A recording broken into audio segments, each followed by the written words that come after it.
Bonjour. Dans la dynamique des marchés financiers, dans la dynamique macroéconomique, les banques centrales, via la politique monétaire, ont un rôle tout à fait considérable. On a vu ces dernières années qu'elles avaient pris des mesures tout à fait spectaculaires, de taux d'intérêt très bas, d'apport de liquidités très importantes. On l'a vu avec la BCE, avec les quantitative easing de la Federal Reserve. Tous ces facteurs ont joué pour essayer de redynamiser l'économie. Alors, les économistes réfléchissent encore à toutes ces questions. Est-ce que les banques centrales ont raison d'aller dans ce sens-là? Et puis surtout, comment vont-elles évoluer? Quelles stratégies monétaires seront mises en place une fois que l'économie aura retrouvé une allure un peu plus normale? Alors avant d'aller sur cette dimension, il y a un vrai débat au sein des économistes pour savoir quelle est le cadre macroéconomique dans lequel on évolue. En d'autres termes, il y a une opposition très forte. Il y a d'un côté des gens comme Larry Summers qui se disent on est dans une phase où la demande, parce qu'il y a trop d'épargne, parce qu'il n'y a pas assez de productivité, la demande va être durablement faible, la croissance très lente, il y aura peu d'inflation, et dans cet environnement, les banques centrales doivent maintenir des taux d'intérêt très bas, très longtemps. Et dans ce cadre-là, les banques centrales, aux États-Unis et en Europe, vont maintenir des taux d'intérêt très bas.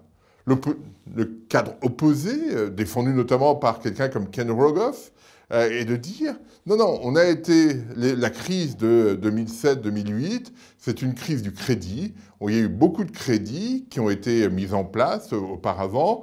La bulle a éclaté et les répercussions de cet éclatement de la bulle sont toujours très longs, très difficiles à gérer.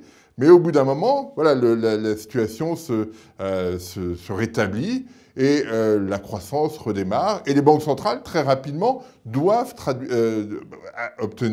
mettre en place des politiques monétaires plus restrictives pour compenser. Voilà, on a déjà ces deux scénarios qui sont proposés. Alors, spontanément, le sentiment qu'on peut avoir, c'est que le premier, celui de la stagnation séculaire, est probablement aujourd'hui le plus approprié pour comprendre la macroéconomie et la stratégie des banques centrales. La productivité est très faible, qu'on soit aux États-Unis ou en Europe, et l'épargne est abondante. Donc on a une configuration où très clairement la demande est pénalisée. Donc ça, c'est un premier élément, mais qui permet de mettre un peu en perspective la dynamique des politiques monétaires et ce qu'on peut attendre.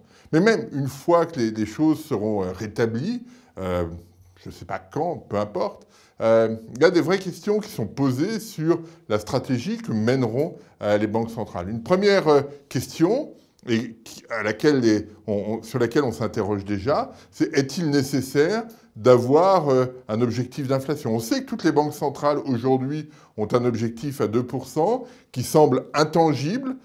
Personne n'arrive à satisfaire cet objectif. Ni la Banque centrale européenne, ni la Fed, ni la Banque du Japon n'arrivent à tendre vers ces 2% d'inflation. Est-ce qu'il faut les maintenir? Est-ce qu'il faut aller bien au-delà de 2% pour changer les anticipations? Là, il y a une vraie question, une vraie première question qui est posée. Et cet élément est majeur parce qu'on a vu depuis une quinzaine d'années que toutes les banques centrales avaient pris cet objectif de 2% comme référence. Le deuxième point auquel on est confronté, c'est qu'on a vu ces dernières années les banques centrales intervenir sur toutes les maturités des obligations sur le marché. En d'autres termes, avant, elles n'intervenaient que sur la partie courte et elles souhaitaient, par leur façon de dire les choses, infléchir l'ensemble de la courbe et être suffisamment crédible pour le faire.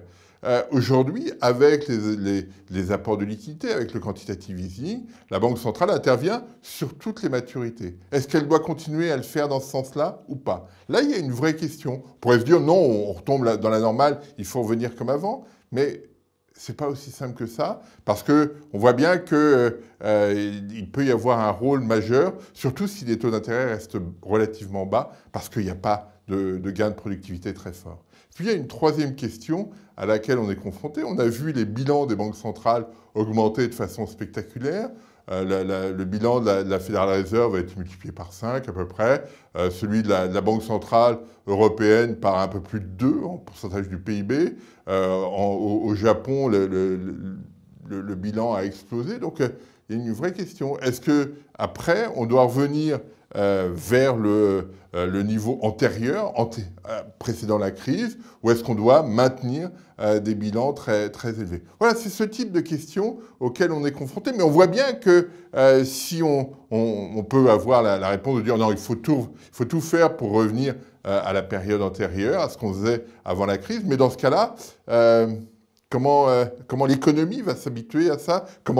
Est-ce que l'économie sera suffisamment robuste pour aller dans ce sens-là? Ou est-ce qu'il faut que les politiques monétaires soient systématiquement un support à la croissance? Là, il y a un vrai choix, il y a une vraie contrainte à laquelle on est confronté. D'un côté, finalement, redonner un rôle assez mineur à la Banque centrale et à la politique monétaire, ou dans un autre genre, donner à la Banque centrale un rôle tout à fait fondamental, tout à fait important dans la gestion de l'activité économique. Là, il y a deux choix très forts sur lesquels on ne dispose pas aujourd'hui de modèles théoriques nous permettant de trancher, mais sur lesquels il va falloir très rapidement réfléchir. La Fed a déjà commencé à le faire, la BCE aussi, mais il va falloir maintenant, alors pas tout de suite, pas dans 1 an, peut-être dans 2 ans, peut-être dans 3 ans, commencer à mettre en œuvre ces nouvelles mesures. Et il sera intéressant de voir quelles sont les options qui seront prises par les banques centrales, parce qu'elles n'auront pas forcément toutes